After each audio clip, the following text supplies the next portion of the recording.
48,000 रुपए के पार निकला सोना, 200 रुपए से ज्यादा की मजबूती। कॉमेक्स पर भाव $1,800 के ऊपर। एमसीएक्स पर चांदी 66,000 के पार।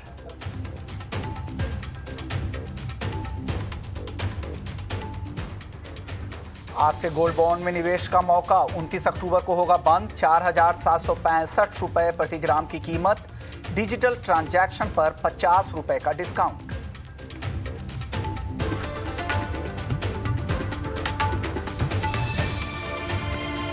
कच्चे तेल में फिर से उबाल। ब्रेंट 1% की मजबूती के साथ $86 के ऊपर। एमसीएक्स क्रूड 6,350 के पार पहुंचा।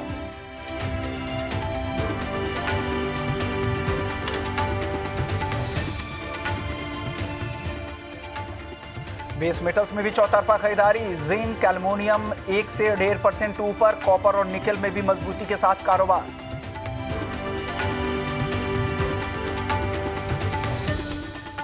सरकारी कदमों से तेल तिलहन में बिकवाली। सोयाबीन वायदा 2.5% से ज्यादा गिरकर 5,175 रुपए तक फिसला। सरसों और सोया तेल में भी 1% तक की कमजोरी।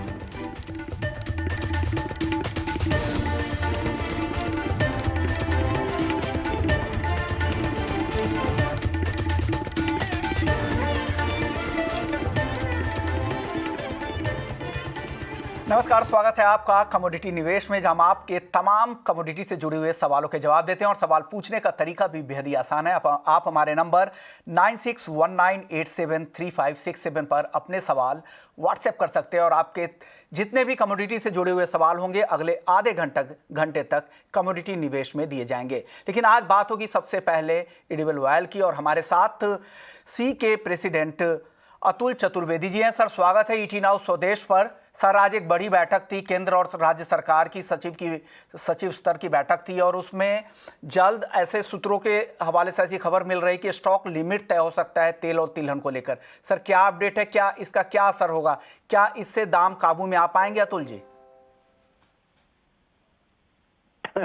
ये बड़ा अजीबोगरीब सिचुएशन है। बिल्कुल सर। मैं नहीं समझता कि ये स्टॉक लिमिट्स लगाने से जी कोई बाजार काबू में आएंगे। इससे क्या होगा कि थोड़ा सप्लाई चेन डिस्टर्ब होगी और सप्लाई चेन डिस्टर्ब होगी तो फिर पॉकेट्स में कहीं तेजी दिखेगी, कहीं पॉकेट्स में मंदी दिखेगी। ओके। मेरा तो ये मानना है कि ये स्टोरेज कंट्रोल ऑर्डर और ये सब जो एसेंशियल कमोडिटीज एक्ट वगैरह हैं जी, ये सब उस पीरियड के जमाने के हैं, सन 60 और 70 के दशक की, जी जब हिंदुस्तान का सिचुएशन वो होती थी शिप टू फोर्क वाली सिचुएशन थी। ओके। आज तो वैसी सिचुएशन नहीं है। हाँ हाँ और अपने को एक चीज तो ये मान के चलना पड़ेगा जी कि अपनी डिपेंडेंस इंपोर्ट्स के ऊपर 65 से 70% है। जी तो अगर इतनी डिपेंडेंस आपकी इंपोर्ट्स के ऊपर है और वो जो इंपोर्टेड ऑयल है वो तो स्टोरेज कंट्रोल ऑर्डर में कवर होता नहीं है। बिल्कुल बिल्कुल सर। तो ये जो इसका इफेक्ट आएगा वो केवल सोयाबीन की जिसकी अभी मार्केटिंग हो रही है उसी के ऊपर आएगा या फिर ग्राउंडनट के ऊपर आएगा। ओके तो ये मैं समझता हूँ कि ये जो सिग्नल जाएगा अपने किसानों को, जी। ऑयल सीड के किसानों को, वो शायद उतना अच्छा सिग्नल नहीं होगा। ओके। और प्राइजेस में भी मैं नहीं समझता कि कोई हिंदुस्तान में जो तेजी आई है या कुछ आई है वो केवल स्टॉकिंग के कारण आई है। स्टॉक लेवल तो हिंदुस्तान में ऑलरेडी काफी कम है। जी जो भी तेजियां आई हैं जी वो तो इंटरनेशनल तेजी के कारण आई हैं, जी जी। डोमेस्टिक कारणों से नहीं आई हैं। ओके, तो सर क्या लग रहा है कब तक नरमी की उम्मीद करें, जब इंटरनेशनल फैक्टर भी काम करने लगे और जब अपने यहाँ भी सप्लाई पर्याप्त हो जाए, तो कब तक उम्मीद करें, कब ऐसी स्थिति बनेगी और रियल प्राइसेस कम होंगे?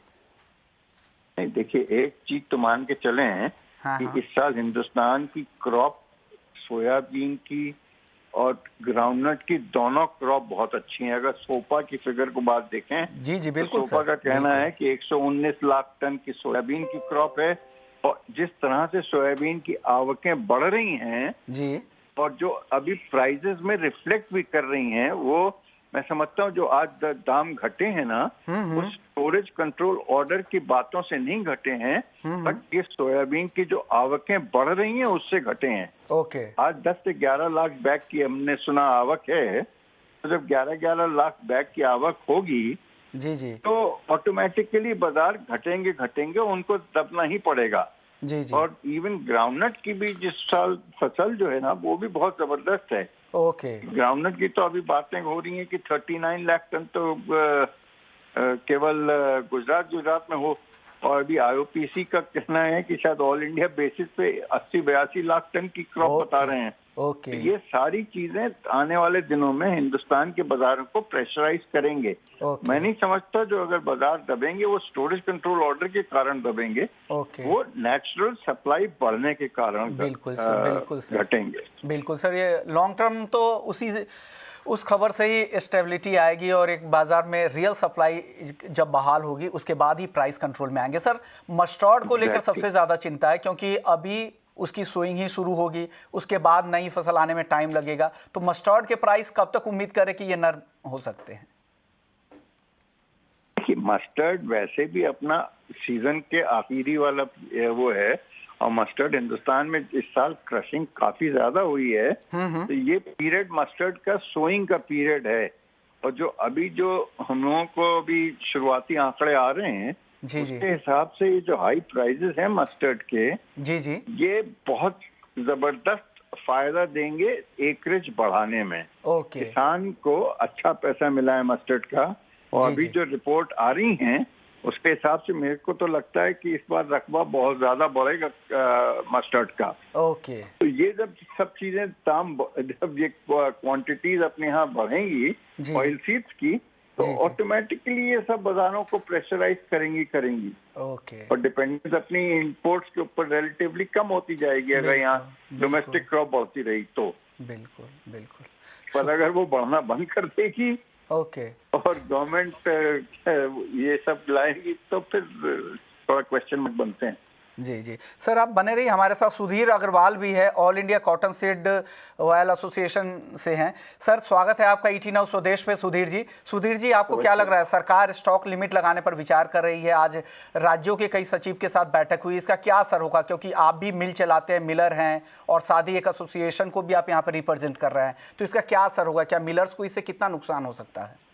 इसमें जहाँ तक स्टॉक लिमिट लगाना या ड्यूटी कम करना, इससे सरकार को व्यापार में हस्तक्षेप नहीं करना चाहिए। कारण कि अगर सरकार व्यापार में हस्तक्षेप करती है, अगर कोई चीज शॉर्टेज है तो उसमें तेजी आएगी। अगर सरकार को ऐसा लगता है कि बाजार तेज है तो लोगों को पीडीएस के द्वारा 1 या 2 रुपए किलो कम में तेल दे देना चाहिए। अगर सरकार इसमें करती है तो इसमें व्यापारी का मोरल डाउन होता है। जो कि व्यापारी लाखों करोड़ रुपए पैसा ब्याज से लेके काम करता है, उसका मोरल डाउन होता है और वो कभी स्टॉक करने की पोजीशन में नहीं रहेगा। जब अगर स्टॉक करने की पोजीशन में नहीं रहेगा, पाइपलाइन खाली रहेगी, तो हो सकता है किसी दिन ब्लास्ट हो जाए। आज अपने को कई बार अपन देखते हैं कि ब्लास्ट की पोजीशन में कोई चीज मिलना ही बंद हो जाती है। आज अगर व्यापारी कर रहा है तो थोड़ी बहुत तेजी मंदी चलती रहेगी, व्यापार तेजी मंदी से ही चलता है। और सरकार अगर इस टाइप के एक्शन लेगी तो नेचुरली व्यापार का हिस्से ही, और सरकार को जो टैक्स है उसमें भी दिक्कत आएगी, और सरकार को इस टाइप की इंडिकेशन नहीं करना चाहिए। क्योंकि आज अपन देखते हैं कि 70% माल तो अपने को बाहर से बुलाना पड़ता है। अभी भी हमने देखा पाम ऑयल के भाव 130 रुपए किलो, जबकि अभी देशी तेलों के भाव देखा जाए तो 170 रुपए 80 रुपए किलो। तो जो देशी तेल कराने वाला चाहे सरसों है, सूरजमुखी है, कॉटन है, ये वो ही लोग खाएंगे। अब ये जो पाम का वो कंजम्पशन होता जाता है, हलवाई लोग करते हैं। तो इसलिए हमें लगता है कि सरकार जो भी एक्शन ले रही है वो गलत ले रही है। सरकार को इस टाइप के एक्शन नहीं लेना चाहिए।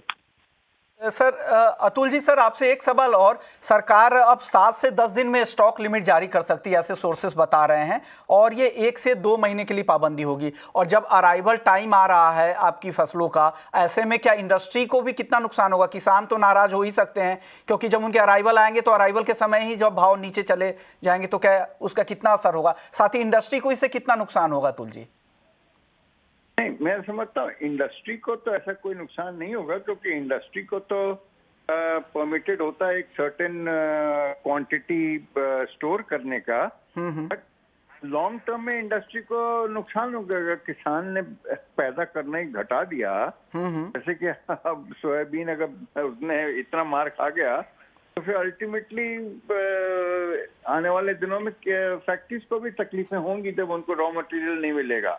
ओके। बट मेरे को तो नहीं लगता कि ये कोई बहुत अच्छा एक्शन है। और जहां तक 2 महीने में खत्म करने वाली बात है। जी जी मैं इतना आपको बता दूं कि हिंदुस्तान में जो सनसेट क्लॉज लगाए जाते हैं ना, जी जी कि भाई 2 महीने बाद ये सनसेट ऑटोमेटिकली खत्म हो जाए, पर दिक्कत ये होती है कि सनसेट कभी आता नहीं है। जी तो वो एक बार लग गया ना, जी तो जी उसको हटाने में भी बहुत ज्यादा वक्त लग जाता है और हटता ही नहीं है। बिल्कुल बिल्कुल सर, शुक्रिया तो सर, ये आपने मैं तो वक्त नहीं निकाला अतुल समझता जी, कि बहुत और अच्छा हुआ है। तमाम एडिबल ऑयल मार्केट का जो रियल फंडामेंटल्स है, ग्राउंड की रियलिटी क्या है, इस पर लोगों को जानकारी दी। अब सुधीर जी, आपसे अब जाते जाते एक और सवाल पूछना चाहूँगा, कॉटन केक को लेकर क्या आउटलुक है? वापस से फिर से धीरे धीरे तेजी आ रही है, क्या लग रहा है मार्केट में, क्या स्थिति है डिमांड और सप्लाई को लेकर, ग्राउंड पर क्या रियलिटी है?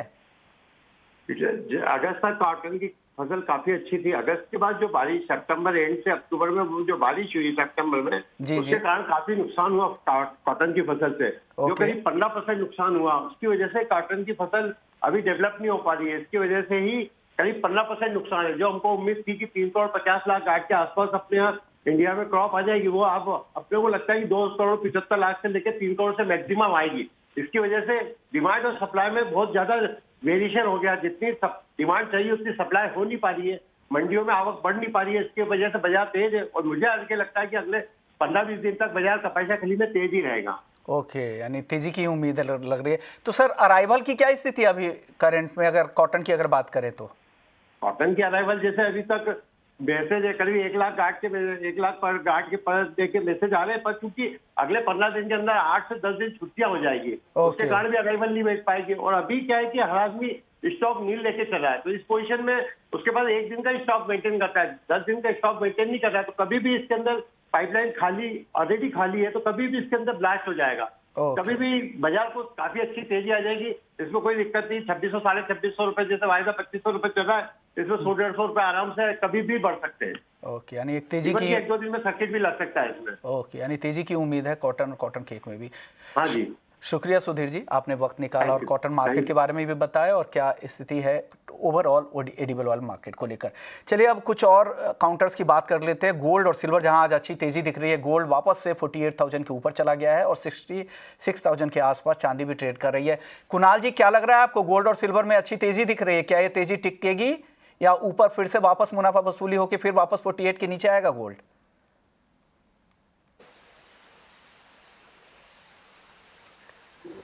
कुणाल जी, आपसे सवाल सर, शायद आप म्यूट पे हैं। गोल्ड में मुझे लग रहा है 48,400 और सिल्वर में लग रहा है 67,000 के लेवल्स आपको नजर आएंगे बहुत जल्दी, 1-2 दिन में ही। सो तेजी का ध्यान लग रहा है, दोनों बाहर निकल गए, ब्रेकआउट लग रहा है, सो बाय। आपको क्या लग रहा है गोल्ड और सिल्वर में आज?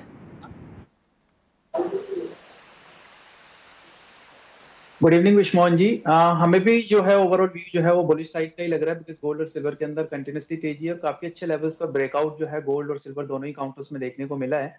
तो ये तेजी अभी और कंटिन्यू होने वाली है। गोल्ड में अगर हम बात करें स्पेशली, तो गोल्ड के अंदर हमें लगता है एक बार 48,250 48,400 तक के लेवल्स देखने को मिलेंगे और सिल्वर के अंदर भी जो है वो 67,000 67,500 तक की रेंज जो है वो देखने को मिल सकती है बहुत ही जल्द। यानी दोनों में ही तेजी की उम्मीद लग रही है। चलिए सवाल जवाब ले लेते हैं। पहले कॉलर है आकाश है, उनका 2 सवाल है। एक, नेचुरल गैस को उन्होंने बेच रखा है 384 पे, और दूसरा है कि आज चांदी खरीदे कि नहीं। 2 सवाल है। कुणाल जी, पहले नेचुरल गैस इन्होंने 384 पे काफ़ी नीचे बेच दिया, आज तो भाव काफ़ी तेज़ है, और साथ ही चांदी भी खरीदना चाह रहा है। इन दोनों सवालों के जवाब चाहिए आपसे। नेचुरल गैस ऊपर लग रहा है, आप काट दीजिए पोजीशन। क्रूड और गैस में एक स्पर्ट देखने मिल सकता है, और नेचुरल गैस आपको 425 430 के लेवल्स दिखा सकता है। और जहाँ तक चांदी की बात है, मैंने पहले ही भी कहा, अभी भी कह रहा हूँ, 67,000 का स्तर आपको आज के ट्रेडिंग या कल के ट्रेडिंग सेशन में देखने मिलेगा। गैस में जो तेजी आई है, तो आपको ये ट्रेंड पॉजिटिव है, इसलिए आप निकलने की कोशिश करें, इसमें बने नहीं रहे, अपने शॉर्ट साइड को खत्म करें। और अगर चांदी खरीदना है तो आज भी खरीद सकते हैं, 67 इंट्राडे में या कल तक भी दिख सकते हैं। तो अच्छी तेजी की उम्मीद चांदी में। तो चांदी आप अगर खरीदना चाह रहे हैं आकाश जी, तो कुणाल जी का मानना है कि आपको खरीद कर जाना चाहिए। अगले कॉलर आनंद है हैदराबाद से, इनका सवाल है कि चांदी खरीदे या बेचे। सचिन, क्या लग रहा है, चांदी खरीदे या बेचे, आपकी राय आनंद जी के लिए? सर चांदी पे हमारा व्यू जो है वो पॉजिटिव साइड का ही है। डेफिनेटली चांदी बाय करना चाहिए। इवन 68,800 900 के जो करंट लेवल्स चल रहे हैं यहाँ से भी बाय पोजीशंस ले सकते हैं। 65,400 का एक स्टॉप लॉस रखना होगा इंट्राडे प्रोस्पेक्ट से। हायर साइड टारगेट हमें लग रहा है एक बार 66,500 तक के इंट्राडे में देखने को मिल सकते हैं। 1 से 2 दिन की होल्डिंग लेते हैं तो 67,500 तक के भी टारगेट देखने को मिलता है। सवाल राहुल का है पुणे से। इन्होंने गोल्ड 47,500 रुपए पे बेचा है, हालांकि भाव अभी 48,000 के ऊपर है। कुणाल जी क्या करें, ये निकल जाए या बने रहे अपने पोजीशन में? जी निकल जाना चाहिए, गोल्ड बेचना नहीं चाहिए अभी। Wrong time to sell gold, so much uncertainty in the world, gold के प्राइसेस बढ़ सकते हैं। मैं रिकमेंड करूंगा मौजूदा स्तर पे आप बाई कीजिए। डबल शॉर्ट जो आपने शॉर्ट किया है वो डबल क्वांटिटी लॉन्ग कर दीजिए, आपको 48,500 2 दिन में आराम से ट्रेड करते हुए देखने मिलेगा। अगले कॉलर क्रिश हैं, कॉपर पर ये जानना चाहते हैं। कुणाल जी आपसे ही पूछना चाह रहे हैं कि कॉपर में क्या करें, आज कुछ ट्रेड बन रहा है क्या कॉपर में? कॉपर फंडामेंटल मंदी के है। नवंबर कॉन्ट्रैक्ट 772 के आसपास शॉर्ट कीजिए, 778 का स्टॉप लॉस रखिए और on the down side target रखिए 760 758 का। ओके चलिए, अगला फिर से आकाश जी का वापस से कॉल आ रहा है। इन्होंने गोल्ड एक लॉट बाई किया है 47,700 पे। सचिन क्या लग रहा है, ये सही पोजीशन है क्या इनकी गोल्ड की? जी बिल्कुल सही पोजीशन है। इनको अपने कॉस्ट का ट्रेल टू एसएल जो है ट्रेल टू कॉस्ट कर लेना चाहिए। 47,700 रुपए का ही पोजीशन को होल्ड करना चाहिए। 48,250 48,300 के लेवल्स मिलते हैं, वहां पर प्रॉफिट बुक करने की सलाह रहेगी। ओके चलिए, हमारे अगले कॉलर का भी सवाल आ गया। प्रशांत जी हैं रांची से। इन्होंने सिल्वर मिनी खरीद रखी है 66,250 66,250 पे। कुणाल जी क्या करें, इनकी कॉल सही है आपके हिसाब से?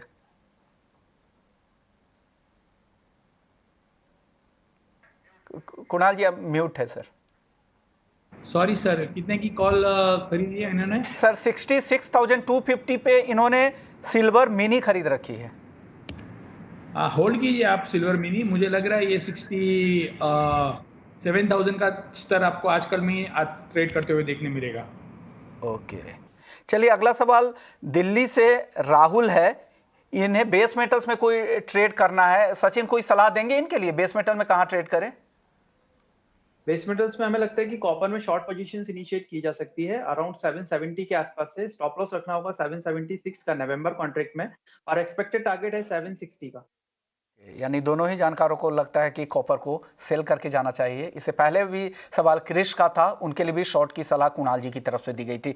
अगले कॉलर राकेश है गंगानगर से। ग्वार पर इनको राय चाहिए। राकेश जी के लिए सचिन आप क्या सलाह देंगे ग्वार में? तो ग्वार में ओवरऑल ट्रेंड जो है वो पॉजिटिव साइड का है। जैसे कि लास्ट वीक में हमने टारगेट दिए थे 13,000 तक के ग्वार गम के अंदर। आज के ट्रेडिंग सेशन में अप्रोक्सीमेटली 12,917 के आसपास के हाईज लगे हैं। अभी भी जो ट्रेंड है वो बाय साइड का ही है। हमें लगता है कोई भी डिप मिलती है तो वहां से बाय पोजीशन ही इनिशिएट करना चाहिए। हायर साइड अभी भी पोटेंशियल जो है वो 13,500 13,800 रुपए तक के लिए लगता है। ओके तो ग्वार को लेकर ये राय है। चलिए अब बात कर लेते हैं कच्चे तेल में, जहां पर आज भी तेजी है। $86 के आसपास ब्रेंट क्रूड का भाव बना हुआ है। 63.50 के ऊपर MCX क्रूड है। कुणाल जी क्या लग रहा है, क्रूड में ये तेजी कब तक बनी रहेगी? अभी भी अगर किसी के पास पोजीशन है तो क्या बने रहे तेजी में ही? क्रूड में फंडामेंटल तेजी क्या है? क्रूड मुझे लग रहा है कि आप मौजूदा स्तर पे भी बाई कर सकते हैं और 6420 6430 का टारगेट आपको देखने मिलेगा। सो क्रूड अभी भी बाई लग रहा है और के ऊपर भी जा सकता है। तो अगर आपकी पोजीशन अगर तेजी की है तो आप बने रहें। सचिन आपकी कॉल क्रूड पे? हमारा भी व्यू जो है वो पॉजिटिव साइड का ही है विश्वमोहन जी। बिकॉज क्रूड के अंदर ऑलरेडी जो है फंडामेंटल्स काफी बुलिश हैं, सपोर्टिव है प्राइस के लिए। हमें लगता है एक बार बाय ऑन डिप्स की स्ट्रेटजी यहाँ पे रखना चाहिए। छोटा सा एक करेक्शन 40-50 पॉइंट का इनकेस मिलता है तो 6320 के आसपास से बाय इनिशिएट करना चाहिए। 6260 का एक स्टॉप लॉस रहेगा। हायर साइड पोटेंशियल 6450 तक लगता है। ओके 6450 6450, यानी दोनों ही जानकारों को लगता है कि कच्चे तेल में अभी और तेजी दिख सकती है। आप तेजी के पोजीशन में बने रहे। 6450 का टारगेट सचिन कच्चे तेल में दे रहे हैं। सचिन आपको ये नेचुरल गैस को लेकर क्या व्यू है आपका? आज 5% से ज्यादा की तेजी दिख रही है। नेचुरल गैस में सर एक अच्छा रिवर्सल आया लोअर लेवल से लौटता हुआ। हमें लगता है ये अभी और अपसाइड पोटेंशियल यहाँ पे कंटिन्यू कर सकता है। अप्रोक्सीमेटली 425 430 तक के लेवल्स जो है वो नेचुरल गैस में देखने को मिल सकते हैं। वहां पर आकर एक बार प्राइस जो है वो कूल ऑफ होना चाहिए। तो अगर कोई शॉर्ट पोजीशंस लेके बैठे हैं तो वहां से एग्जिट करने की सलाह रहेगी। ओके, तो ये एक कॉल है नेचुरल गैस को लेकर। सोयाबीन में आज काफ़ी गिरावट दिख रही है, 2.5% के आसपास कमज़ोर हो गया है सोयाबीन, सोया तेल, इस पर आपका व्यू सचिन? सोयाबीन के अंदर भी गिरावट और ज्यादा डाउन साइड की लग रही है। हमें लग रहा है 5,000 रुपए तक के लेवल्स जो है वो सोयाबीन काउंटर के अंदर देखने को मिलेंगे। आज के ट्रेडिंग सेशन में अप्रोक्सीमेटली 5160 के आसपास में प्राइस क्लोज हुआ है। हमें लगता है कल अगर वापस से 5160 5150 के आसपास के प्राइस मिलते हैं तो शॉर्ट पोजीशंस इनिशिएट की जा सकती है for the target of 5000। Higher side में जो स्टॉप लॉस लेना रहेगा वो 5230 का रहेगा। ओके, तो ये कॉल है। इसके अलावा कोई और एडिबल ऑयल पैक में सचिन आपकी कॉल? एडिबल ऑयल में रिफाइन सोया एक काउंटर है जिसको आप देख सकते हैं शॉर्ट साइड के लिए 1240 के इंपॉर्टेंट लेवल्स हैं। इन केस ये लेवल्स ब्रेक होते हैं तो शॉर्ट पोजीशंस इनिशिएट की जा सकती है 1210 1200 तक के लिए। हायर साइड में जो स्टॉप लॉस रहेगा वो 1265 का रहेगा। ओके, तो ये कॉल है सोयाबीन और सोया तेल को लेकर। सर मस्टर्ड के लिए भी क्यों, क्या व्यू है? मस्टर्ड में आज कमजोरी है, क्या लग रहा है यहाँ से अब धीरे धीरे वापस से तेजी पकड़ेगा ये क्या? मस्टर्ड के ओवरऑल फंडामेंटल सर काफी बुलिश हैं और मस्टर्ड के अंदर आज के दिन गिरावट जरूर देखने को मिली है, बट हमें लगता है कि इन केस अगर 1-2 दिन और डाउनसाइड मोमेंटम मिलता है तो बाइंग की अपॉर्चुनिटी रहेगी। बाय ऑन डिप्स की स्ट्रेटजी यहाँ पर रखना चाहिए। डाउन साइड में अगर 8200 8250 तक भी प्राइसेस मिलते हैं तो बाय ही करना चाहिए। डाउन साइड में जो है स्टॉप लॉस 8100 का रहेगा। हायर साइड पोटेंशियल यहाँ पर अभी भी 8500 8600 के लिए है।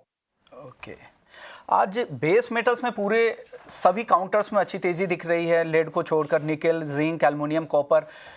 कुणाल जी आपका व्यू पूरे बेस मेटल्स पैक पे? सेल ऑन राइज की रणनीति अपनानी चाहिए। कॉपर जैसे मैंने कहा 772 पे बेचना चाहिए और नीचे में 760 के टारगेट्स। एल्यूमिनियम थोड़ा बेटर लग रहा है, 235 के आसपास एल्यूमिनियम बाय करके 237 में बेच सकते हैं। और बाकी I think broadly base metal में है चाल थोड़ी गिरावट की नज़र आ रही है। ओके, यानी गिरावट का ही रुख है। सचिन बेस मेटल्स में आपकी राय, कोई कॉपर के अलावा और कोई पिक बेस मेटल्स से? बिल्कुल sir, overall sell on rise की स्ट्रेटजी आज के ट्रेडिंग सेशन में नजर आ रही है बिकॉज मार्केट मॉर्निंग में ओपन होने के बाद में एक बहुत ही ज्यादा कंसोलिडेशन एक रेंज में ट्रेड होता हुआ नजर आ रहा है सुबह से। और हायर साइड में हमें लगता है निकल के अंदर एक सेलिंग अपॉर्चुनिटी देख सकते हैं। अपसाइड अगर मिलता है 1555 56 के आसपास शॉर्ट पोजीशंस इनिशिएट कर सकते हैं। 1565 का एक स्टॉप लॉस रहेगा। डाउन साइड में 1540 1530 तक के टारगेट्स देख सकते हैं। ओके, तो ये व्यू है, यानी पूरे बेस मेटल्स में दोनों ही जानकारों को लगता है कि यहाँ से कमजोरी आ सकती है, तो जो भी आपको तेजी पे आपको यहाँ बेचकर ही जाना चाहिए। चलिए अब बात कर लेते हैं गोल्ड बॉन्ड की, जहाँ 7वीं किस्त आज खुली हुई है। अगर आपको इन्वेस्ट करना है तो 4,765 रुपये प्रति ग्राम का भाव है। अगर आप ऑनलाइन पेमेंट करते हैं तो 50 ग्राम का और डिस्काउंट मिलेगा, यानी आपके लिए ऑनलाइन पेमेंट वालों के लिए 4,715 रुपये प्रति ग्राम का भाव होगा। और सबसे फ़ायदे की बात यह है कि आपको 2.5% की ब्याज भी यहाँ पर मिलेगी सालाना, जो हर 6 महीने पर आपके अकाउंट में क्रेडिट की जाएगी। इसमें इसके फ़ायदे ये है कि आपको रखरखाव का झंझट नहीं है, प्योरिटी की कोई चिंता नहीं है और मैच्योरिटी पर आपको कैपिटल गेन टैक्स भी नहीं देना पड़ता है। कुणाल जी, जो भाव है गोल्ड बॉन्ड का 4,765 रुपये का, आपको क्या ये अट्रैक्टिव लग रहा है? अगर कोई इन्वेस्टर लॉन्ग टर्म का व्यू है तो क्या सही प्राइस है गोल्ड बॉन्ड खरीदने का? ये 2 साल में धीरे धीरे यही प्राइस आपका बढ़ के हो जाएगा 5,000 रुपया। सो 5,000 से 5,200 रुपया, तो अच्छा रिटर्न नज़र आ रहा है। और कंजर्वेटिवली 10 से 15% का रिटर्न आपको तो गोल्ड में मिलेगा नेक्स्ट 3-4 साल तक। ओके, यानी 10% का कंजर्वेटिव बेसिस पे भी आपको 10% के आसपास की रिटर्न की आप उम्मीद कर सकते हैं। सचिन, आपका भी गोल्ड बॉन्ड का जो प्राइस है वो अभी करंट मार्केट प्राइस से नीचे है, काफ़ी अट्रैक्टिव प्राइस है। अगर कोई खरीदना चाह रहा है तो क्या ये सही वक्त है? जी बिल्कुल सर, बिल्कुल सही वक्त है। डेफिनेटली इसमें इन्वेस्टमेंट करना चाहिए। जो भी डिजिटल वे में इन्वेस्टमेंट करना चाहते हैं, एक अच्छा प्लेटफॉर्म है, एक अच्छा अपॉर्चुनिटी है। अगर हम फिजिकल मार्केट से कंपेयर करें प्राइस में तो वहां पर भी एक अच्छा खासा डिस्काउंट मिल रहा है। प्लस अगर ऑनलाइन पेमेंट पे करते हैं तो 50 रुपए का भी एक एडिशनल डिस्काउंट यहाँ पे नजर आ रहा है। तो ओवरऑल अगर देखा जाए तो प्राइस प्रोस्पेक्ट से और फ्यूचर की पॉसिबिलिटीज के हिसाब से जिस तरीके के रिटर्न्स इसमें मिलते हैं, काफी ज्यादा अट्रैक्टिव है। इस लेवल पर डेफिनेटली इन्वेस्टमेंट करना चाहिए। ओके, यानी गोल्ड बॉन्ड आपके लिए फ़ायदेमंद है। दोनों ही दिग्गजों का मानना है कि आपको खरीदना चाहिए। करंट प्राइस काफ़ी अट्रैक्टिव है और ये 7वीं किस्त आपको 29 अक्टूबर तक आप इसमें सब्सक्रिप्शन के लिए बोली लगा सकते हैं और ये 2 नवंबर को आपको जारी किए जाएंगे। अगर आपको खरीदना है तो आप ऑनलाइन बैंकिंग के जरिए भी खरीद सकते हैं या पोस्ट ऑफिस के जरिए या फिर स्टॉक होल्डिंग कॉरपोरेशन से भी आप खरीद सकते हैं। इसके अलावा आप किसी भी बैंक से, किसी भी कमर्शियल बैंक से या स्टॉक एक्सचेंज के प्लेटफॉर्म का भी इस्तेमाल कर सकते हैं। चलिए, कमोडिटी निवेश को यहीं पर समेटने का वक्त हो गया है। शुक्रिया सचिन आपका, कुणाल आपका, आप लोगों ने वक्त निकाला और तमाम दर्शकों के तमाम सवालों के जवाब दिए। लेकिन आप कहीं मत जाइए क्योंकि ब्रेक के बाद आपके लिए लेकर आएंगे मनी मंत्र। नमस्कार।